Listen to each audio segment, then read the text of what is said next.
Guys, I just came from the storage unit down the street. I was actually out there for the better part of this afternoon and evening. And guys, check it out. I actually didn't have to get a new pony pump. And I made the video a few days ago. This is our current pony pump. And for you guys that checked out the video, whenever we use this pony pump to drain down water heaters and boilers, it leaks from the top. And I already tried tightening up all 4 screws, but it didn't work. So this pump, don't get me wrong, guys, this pump still works, but it just leaks. So instead of me using a bucket to put underneath this pump every single time I use it, I'm going to use this as a backup. And guys, I was actually close to getting another one just like this, but I cleaned out the storage and I found this. And guys, I actually don't even remember buying this pump. So I think this is just a this is just a sign that I need to clean out the storage unit more often. But yeah, guys, this is a ProFlow. And this is actually a stronger pump than the one that I actually had. You see there, this is half horse. So the new one is a half horsepower, and this is actually a 1/10. And this 110 horsepower, it took about, maybe 30 minutes or less to drain down the boiler. And guys, with this new one, I'm just opening this box up now. I actually didn't test this yet, but guys, like I said, I'm not even sure why we bought this, but I'm glad I actually found this before I bought another one similar to what I had. But guys, let's unbox this. But I do know that, like I said, half horsepower is going to be stronger than a 110 horsepower. But I'm just unboxing this here and check it out.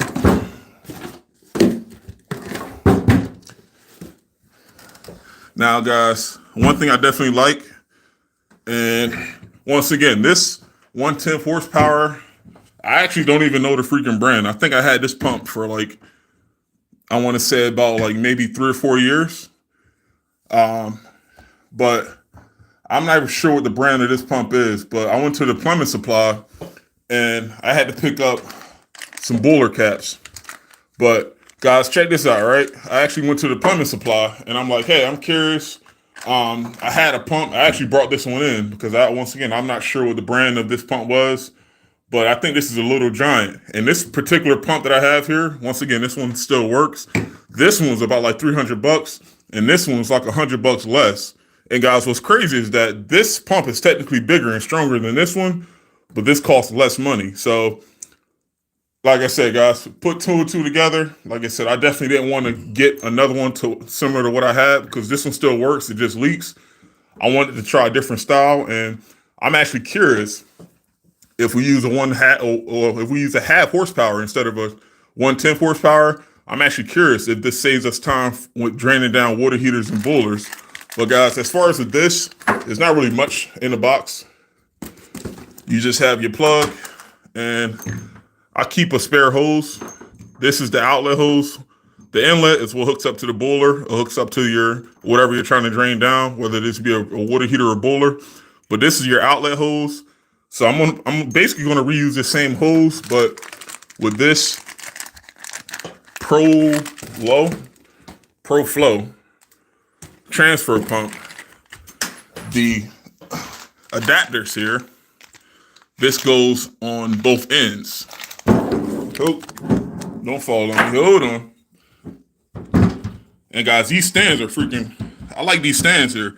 This one, guys, like I said, just to give you some context, with this particular pony pump, guys, you can call a pony pump a transfer pump. I'm just used to calling it a pony pump. But a transfer pump, once again, this is what we use to drain down water heaters and boilers if we had to service or replace them. But with this particular pump, guys, I literally had to sit this thing on top of a bucket, and that's before it started to leak. And once this thing started to leak from the top, it was no point in me. Like I said, I knew I had to replace this or upgrade it, but now, like I said, I have something that I definitely want to use in combination with what we have. But guys, check it out. With this particular Pro Flow here, the adapters, you screw this in, and the orientation, it tells you right here. Check it out. You have in, this is your inlet, and that's your outlet. So guys, that hose that I had here, the hose, first I put the adapter in, and I can show you right now. I'm probably going to put some Teflon tape on this, but you put the adapter in, and remember, in is what's coming from what you're trying to drain down, whether this be a boiler or a water heater. But you put your adapters in, and then your hose is what's going to go on the inlet. Remember, you still have to hook up a hose to the whatever you're trying to drain down. But with this new one here, without even reading the instructions, I pretty much, based on the accessories, I knew exactly, how to assemble this thing. But this looks pretty cut and dry. And like I said, with the old Little Giant, it had the adapters already on it. But guys, I actually did peek at the instructions and check it out. With the instructions on this Pro Flow, and once again, this Pro Flow, you can get this from like any plumbing supply house. This thing is like probably less than $300. It's like $200. And this is a 1/2 horsepower transfer pump. And guys, check this shit out, right? This is why I don't care if you guys bought 1,000,001 of these. Always read the instructions, because like I say, you learn something new every time you open up the instructions. Look at this. It says, do not run the pump dry. The pump housing, meaning this, must be filled with water before operating. Running the pump dry will cause damage to the shaft seal and result in premature failure of the pump. Now, guys, that's something I didn't have to worry about with this one. But, guys, with this new pump, before I run this, I got to open this up, and I got to put water inside here. Otherwise, you could cause, like I said, the pump not to work as effectively, or similar to a vacuum pump for you guys to do AC work. You got to make sure your pump is lubricated. These pumps are technically self-lubricated, but you have to, I guess, lubricate the other end. You have to put water in here and make sure that this part of the pump is full of water before you technically plug it in to work. So once again, that's why I'm definitely a good advocate for reading the instructions. Skim through most of it, but like I said, guys, you'll know based on looking at this, especially for installation purposes, you'll know what's important. Like I say, you guys definitely want to make sure that this thing is hooked up right. And you make sure that any pump, whether it be a circulator pump, or in this case, a transfer pump, or a pony pump, you want to make sure that everything is lubricated properly. But guys, yeah, I'm definitely going to rock this out. And once again, there was nothing wrong with our old pump. I just wanted to make sure that I had something that's going to be a little bit more efficient and something that's not going to leak. But I'm going to put this bad boy back. And guys, I actually had this in storage. I'm not even sure why I bought this thing. I don't know if it was a discount going on, but I'm not even sure. I actually called Ferguson. That's the plumbing supply house that we use. I'm not even sure where I got this from, whether it be online or what. But guys, once again, once you get enough experience, you know not to ask too many questions. I got this mofo. I'm definitely going to put it to work, and I'm definitely going to, like I said, I'm going to test this bad boy out. So yeah, guys. So what I'm going to do is I'm going to put all my stuff in here, and probably tomorrow, if not Sunday, I'm going to put this probably in a backup install van, and I'm going to put this in a primary install van. So if I do have to replace a water heater, or like I said, service a steam boiler and or replace a boiler, I can use this bad boy, and they should cut our time hopefully down in half. But that's something I'm definitely interested in. I don't know what the evacuation time is, or the evacuation difference is from using a 1/10 horsepower to a 1/2 horsepower. But I'm assuming since a 1/2 is technically bigger, if this thing is hooked up properly and lubricated, this thing should work way faster than this one. But once again, guys, I'll give you an update once I run this. But guys, real quick, I'm only going to be in here for a minute. But here's some notes from earlier in the week. Guys, what you see here on the board is what I have in my hand. this is a spark ignition module here. You guys see what's in my hand? And I'm not going to go too much into detail because I'm tired as hell. But guys, what I have in my hand is what we drew on the board, and we drew pretty much a homemade schematic for it. And guys, if you guys know me, I draw schematics for almost everything that I wire up. So guys, if I don't know how to draw it on paper, then I don't hook it up in real life. So you guys seen that before. But like I said, guys, with these spark ignitions, there's not really much to it. But as far as, like I said, with hooking these things up, it's pretty much plug and play. Now, guys, as a disclaimer for you guys that haven't dealt with much spark ignition boilers, furnaces, or rooftop units, guys, with these spark ignition systems, you will only replace these with what you already have. Guys, I can tell you now, it's coming up on 11 years since I've been in the trade. I never had to put this in for something that wasn't already here pertaining to spark ignition. So, guys, if you have an old spark ignition controller there and you put a new one in, you just plug and play. You're putting what was on the old one on the new one. So there really isn't much modification work that you have to do. But guys, pertaining to how these controls work, remember, hooking these things up is pretty much plug and play because, once again, most of the time I've seen guys, and I heard about this before, but I heard guys converting standing pilot boilers into spark ignition boilers. And guys, most of the time that results in you replacing the boiler. But I heard of, a handful of guys trying that before, but in that scenario, guys, it's like, it's really to each his own. But most of the time, guys, whenever we had to replace one of these, we already had one of these on the old system. So it wasn't really much to do in regards to, modifying things. No, you're literally just going one wire at a time. You're taking the wire off the old controller and you put this exactly on the new controller, which should be in the same direction as the old one. But anyway, guys, moving on here. And it looks like we got some spam comments there. Charlie P, ECM 101. What do you mean by that? You mean ECM with what? With blow motors? Try to elaborate on that. Let me know what you mean. But guys, real quick here. This is not going to take much long for me to do. But guys, what I have in my hand is a gas valve. Spark ignition is one of the three main ignitions that you guys will see. I'm talking for my residential guys. If you guys do residential HVAC with heating, you'll see standing pilot. You'll see hot surface ignition. Those two is not what we're talking about tonight. What we're pertaining to is we're pertaining to the third one. The third one is spark ignition. Guys, you see where my thumb is right now? You see PV, MV, PV, and MV. This is what's on the gas valve. But guys, the spark doesn't come from the gas valve. The spark comes from the controller. And remember, this is what I have on the board here. You guys see the indentations you see the terminals there? And guys, real quick, just to go through the schematic, and guys, this could look a little crazy. Just work with me here because I have two different systems here. Hooking this up is very, very similar, but it can be a little bit different. Depends on the setup. I have a boiler here and I have a furnace here. This, once again, it's my spark controller, and I'll go over that in a second. But this here is my gas valve, as you guys can see. The biggest thing, I don't care about the illustration, the biggest thing to take from what I wrote on the board is just the wiring terminals.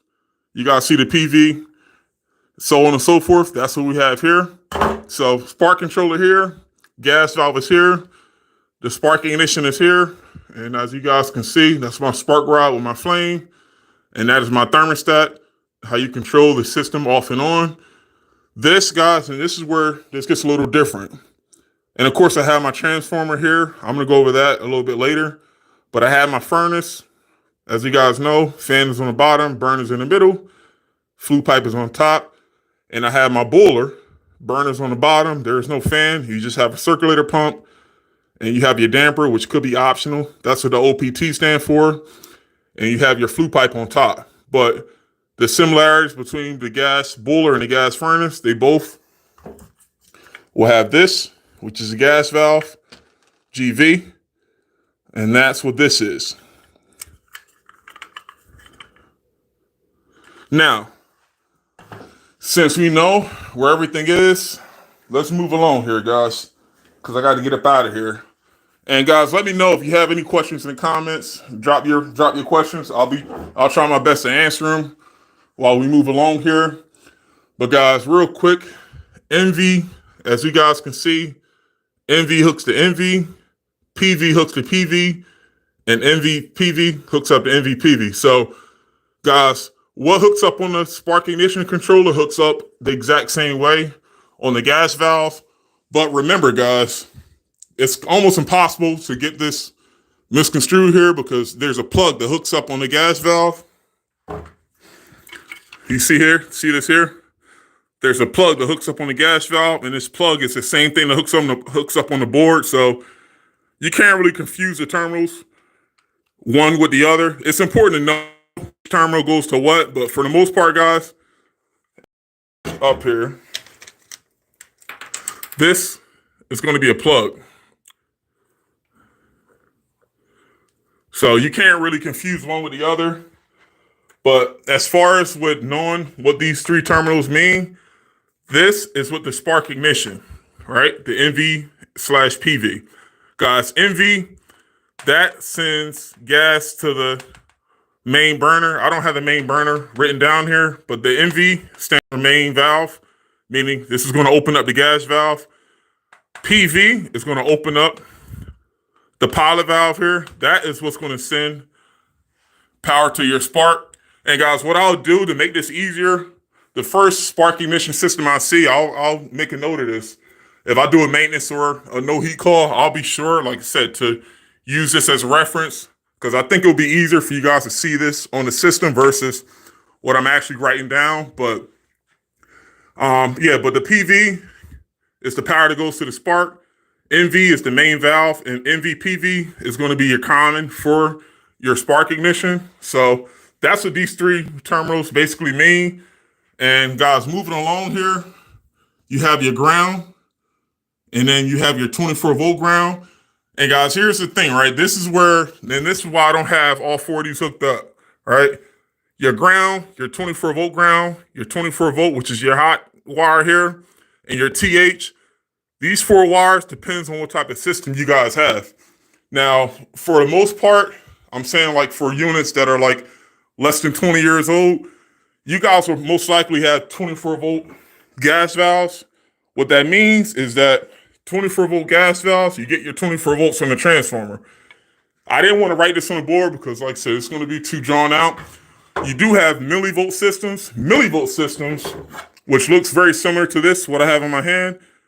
Instead of the 24 volts coming from your transformer, your 24 volts comes from the pilot. The pilot generates voltage, and that is what opens up your gas valve. But if that's the case, then you'll definitely hook this up different. But guys, remember what I said. You will only hook this up based on what you already had previously. Guys, once again, you're not reinventing. Let me put this in my hand here while I explain this. You're not reinventing the wheel when you're replacing spark ignition controllers. Once again, you're putting this in the exact same way as how the old controller was hooked up. Very rarely do you have to modify this. Once again, you don't have to change anything. If you know the old one is bad, and I can get into that in another video as far as troubleshooting this, but you need to know how this controller works in order to troubleshoot it. You don't want to replace this on every single call you go on, assuming that, like I said, if the spark ignition is not sparking, you need to know what this controller does before you can consider replacing it. But moving along here, you got your 24-volt ground, you got your 24-volt hot wire, you got your TH, which one of the wires goes to your thermostat. And guys, you have your flame sensor here. This is your flame sensor terminal. And I'm putting this to the board here so you guys can see. I'm just not drawing this up from scratch. Let me use my other one here. Hold on. So we got two different ones here. All right, so you see this here? Actually, hold on. I got two different ones here. I think this is one of the ones that we had in storage from before. But you guys see where it says sense, and you see that spade connector here? That's what hooks up to your flame sensor. But with this black one, which is what we're going to use for this particular video, what I'm touching here, this is what hooks up to your flame sensor. Now, guys, you're not going to have flame sensors on boilers. And remember, the unit on the left is for a boiler, and the unit on the right is for a furnace. More times than not, the sensor is going to be on the furnace. So what that means is that same terminal, that wire, that male spade connector that I just seen, the flame sensor will have a wire coming from it. You plug it off the old board and you hook it up to the new board, and it's going to go. Let me show you. It's going to go right here. You see that? And guys, for reference, we're using a S8610U. This is pretty much standard. We actually keep these on all our vans. So this is a pretty standard universal spark ignition module here. But if you guys, before you buy this pretty much tells you what's compatible, well, what this can replace.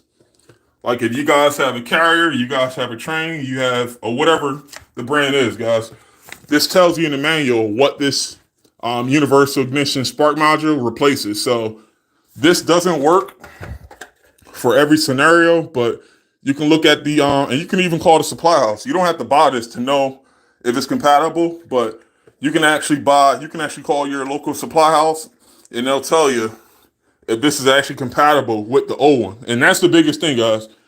Remember, this is the new one that I have out the box. And what's on the system is not compatible with this. You may have to go OEM.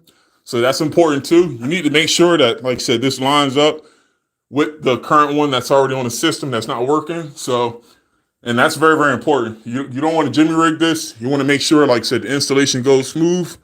And if you have to go OEM and wait a few days, then like I said, so be it. But you just can't jimmy rig these controls because this lines up with particular models. This doesn't line up with every single brand and model. So, but moving along here, you guys see this. Remember the flame sensor wire or the flame sensor terminal. You'll have a wire that plugs into this that will most likely come from a furnace. And guys, the next terminal here, which is what I have in my hand once again, this is the spark terminal. The spark terminal, if you follow this diagram, this is how your ignition sparks. Now, guys, in a nutshell, this is just how this thing works. That your spark module gets a constant 24 volts, but it doesn't activate until there's a call for heat. So once the call for heat initiates, if this is a furnace, if you have an inducer motor, your inducer motor starts. Or if you have a boiler, your circulator pump turns on. But what happens next is your spark ignition module sends your power to your spark plug here, right? What I'm pointing to here, and your spark plug starts to spark. And you guys will see this here. It's very distinguishable. You'll be able to hear it and see it. It sparks, and within like 3 to 5 seconds, once your sparking starts, that's when your spark ignition module, meaning what's in my hand here, will say, okay, now I got spark. Let's send 24 volts to my NV, which will go to my gas valve, and let's tell my gas valve to open up. And once I have spark, that's when I have gas. You will never have gas without spark. That's the beauty of these controls. Even though you don't have you will have a circuit board technically for, if you have a furnace, you'll have a circuit board with all of your other controls in the furnace. But for ignition, this module itself is like a separate circuit board for your spark ignition, which is pretty cool. But remember, the spark comes first, and then the gas turns on second. You will never have, unlike a hot service ignition, you will never have, like I said, a scenario in which a customer spills gas on a spark ignition, because the spark has to turn on first before the gas valve. So, and once again, guys, this is an older one. I think that we replaced. I had a few boxes on the shelf, even in here, but I think this is like an older one. But guys, as far as the rundown on the spark control, I mean, they're pretty self-explanatory. But the biggest thing, like you said, I actually said this earlier. I'll say this again. This doesn't work on every single system. The biggest thing I'll recommend is definitely look at the model number. This is a S86 10U. We put these on all our trucks because this works for like probably 95% of what's out there, but you can always consult with, like, say, your local supplier to make sure that this works for the model and serial number that you give them from the unit. You definitely don't want to take a risk of putting this in unless you know for sure that this is compatible with what you have. And I actually missed a terminal here. As you guys can see, this is my Molex plug here. This is most likely for boilers. You're not going to have dampers on the furnace. So, guys, what this means real quick, on top of a boiler, once again, both your furnace and your boiler, you'll have the gas valve, you have burners, blah, blah, blah, and you'll have your transformer. But, guys, right below the flue, you'll have a damper, which could be optional. Not all boilers have dampers, but for the boilers that do have a damper, you have a plug, and that plug, well, that wire that comes from the damper plugs up into your Molex plug. So this is what I'm pointing to here. So, and worst case, if you have a boiler that doesn't utilize a damper, then they make a cap you can put on your damper plug here, because I can tell you now from experience, if you hook up all your wires and you leave this how it looks now, it's not going to work. So remember, guys, with the old spark plug, with the old spark ignition module, like the one on my hand is brand new, but the old spark ignition module probably will have a cap already on the plug. You just take the old cap off the old spark ignition module, and you put this on the new one. But I know that some new ones, well, some spark ignition modules, they give you an extra. This one doesn't come with the Molex plug cap. But guys, the Molex plug, this is the Molex plug. This is what's, once again, that's coming from my damper on the boiler. If I had a damper, if I didn't have a damper, once again, you'll just put a cap over this, and you'll know what I'm talking about when you see it. This will be on the old spark ignition module. But once again, if you did have a damper, the wire that comes from that damper, you'll just put it on this and, like, say, voila. Because, like, as far as with the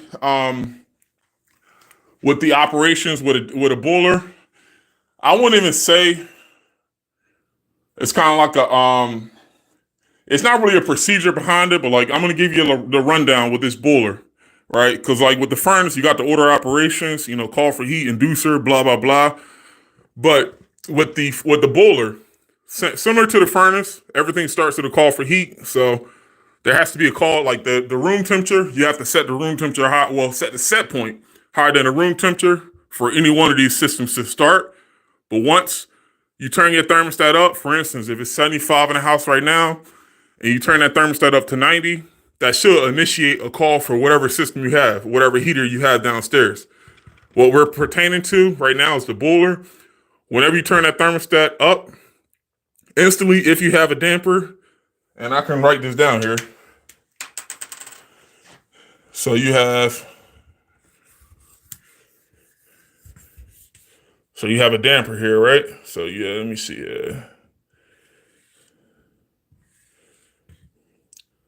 So this is open. This is closed.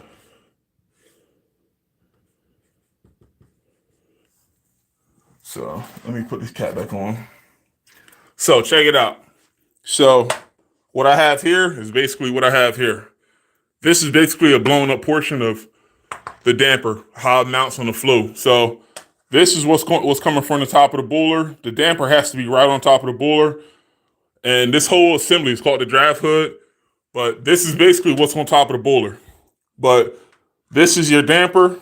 And the damper has of course, it has your open and close, has your mechanism open. When it opens up, this is going to allow your fumes to go out your chimney, out your vent pipe, and this is going to go outside.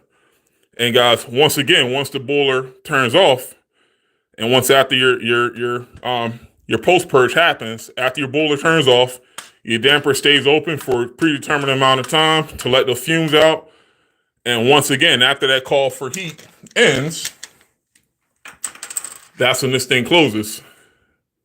It's either going to be open or it's going to be closed. It turns I don't want to say up and down, but it pretty much turns, like I said, it turns sideways to open and it turns like up and down, give or take. Or it turns up and down to open and sideways to close. But like I said, guys, that's pretty much how the damper works. But you're only going to see this on a boiler system. You're not going to have a damper on a gas furnace. A gas furnace will most likely have an inducer motor, and that's what you'll use to, like I said, to take the flue pipe, will take the fumes out of your flue pipe. A damper and an inducer motor, they're very similar, but they're very different. So you don't want to confuse the two. Like I said, one I can tell you right now, the inducer motor has electricity, has a motor on it that pulls the fumes out. An induced motor technically is like an induced draft furnace. If you hear someone say like an induced draft furnace, an induced draft means you're pulling the fumes out of your furnace, and you're using, like I say, you're using power to pull the fumes out, and you're taking it out to a place, like I said, where you don't want it, out the residence, out the chimney, outside. But guys, a damper doesn't utilize it uses a motor to open it, but you're not pulling the draft out. The only thing that this damper is doing is taking your 24 volts and it's just open and closing. So that's the primary difference between, like I said, your damper and your inducer motor. But yeah, guys, that's pretty much, like I said, a summary of what we went over earlier. But I got to get up out of here. This wasn't going to be, like I said, a long stream. But like I said, as far as these spark ignition modules, I want to say 90% of dealing with these things is just knowing how they work. But like I said, guys, there's not really much to it. This is one of the big three. You got spark ignition, you got standard pilot, and you got hot surface ignition. Hot surface ignition is what's going to be on most residential furnaces. You'll see a lot of spark ignitions, like what I have in my hand on rooftop units. But speaking from a residential standpoint, for the most part, like I said, this is like probably going to be a 1B. The top thing you'll see, like I said, is going to be hot surface ignition, but like I said, there's still a lot of older standard pilot boilers out there and standard pilot furnaces, but spark ignition is kind of like that. So I see a lot of retrofitted, boilers and furnaces with this, but you're not going to see this in brand new equipment. Brand new equipment, meaning residential, you're going to have, like I said, a lot of hot surface ignition, but it's definitely important to know how this works because, like I said, guys, that's part of diagnosing spark ignition systems. You just need to know how these modules work. And like I said, you're not going to know this all in one day, but it takes, like I said, it may take you guys looking at a spark ignition system that's working, just understand the sequence, turn the thermostat or turn the switch off and turn it on, and you'll see the sequence. And like I said, depends on what you have, whether this be a furnace or a boiler, you'll see exactly, like I said, what turns on first. And like I said, from that standpoint, if you guys got a good multimeter, you can check volts. That's exactly how I learned it. But like I said, guys, I'm getting ready to rock out. But before then, guys, always resort to either calling your local supplier, or if you bought this, hopefully not, but if you bought this before calling the supplier, this tells you exactly what brands and models are compatible with, like I said, this universal spark ignition module. So definitely just make sure, like I said, what you're buying is compatible. But guys, I got to get up out of here. There you have it. I'm going to put this new pony pump in the van. And then I got to put this other spark ignition module back in the other van. But yeah, guys, I'll make more content. Like I said, we don't really see too many spark ignition modules, but like I always tell my guys, it's good to at least know how they work. But like I said, guys, the more you know, the better off you'll be. But I got to get up out of here. I got to pack up. And this is something I keep as an antique too. This is a smart valve here. Smart valve is similar to a spark ignition, but this thing actually has Molex plugs coming from it. This is actually closer to a hot surface ignition gas valve than this is a spark, because this actually has its own separate Molex plug going to a separate igniter. And guys, I had this gas valve now for like probably maybe 4 years. I haven't seen a smart valve ignition unit in like a while. but I always keep this around for training. But yeah, guys, this is plug and play, like I said. But I'll make more content, like I said, as I see more equipment. I know right now we're going to see a lot more. Like I said, heat maintenances, and like I said, maintenances are very, very important. This is how you know how things are supposed to work. And like I said, guys, there's always something to take from every experience you guys see, whether it be maintenance, service, or install. But yeah, guys, I'm gonna rock out. I gotta pack up. I'll see you guys on the next one. Peace.